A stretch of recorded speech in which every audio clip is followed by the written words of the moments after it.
Good evening है साथीहरू, जय मासुकी। ल आज फेरि मालबजारतर्फ जाँदैछु म हो। मालबजार जाँदैछु। यो फुच्चे लिएर जाँदैछ मलाई यो फुच्चेले। मालबजार कहाँ गएको? मालबजार कुन जग्गा? छिटो भन्न।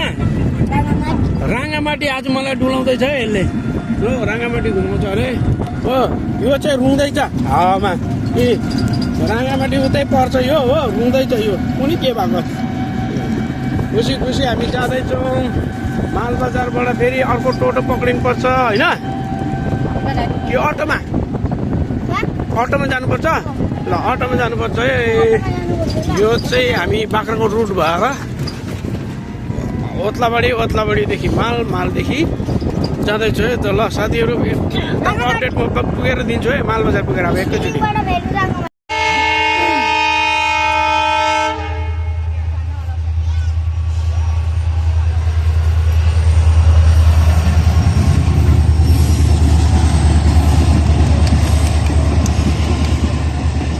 इन्टरसिटी पो रहेछ त हौ। ए मालन्दा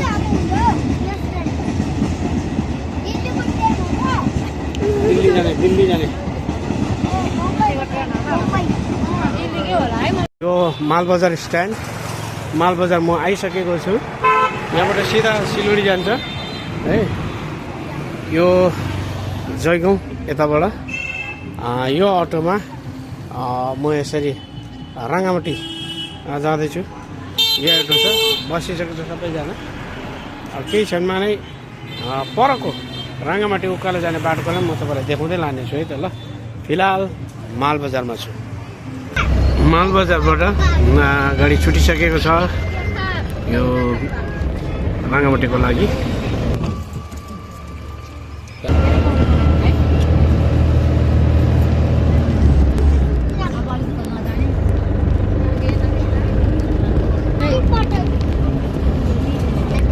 यो हो ओभरब्रिज। यसलाई ओभरब्रिज पनि भनिन्छ।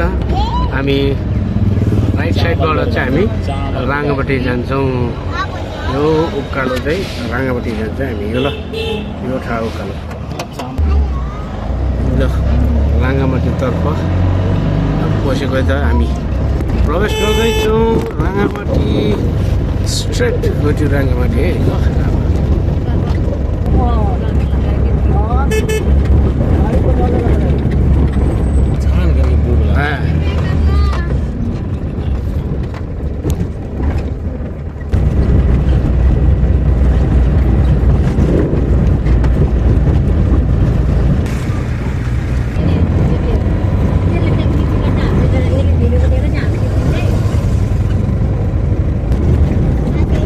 फाइनली म राङ्गामाटी हिँड गरेँ।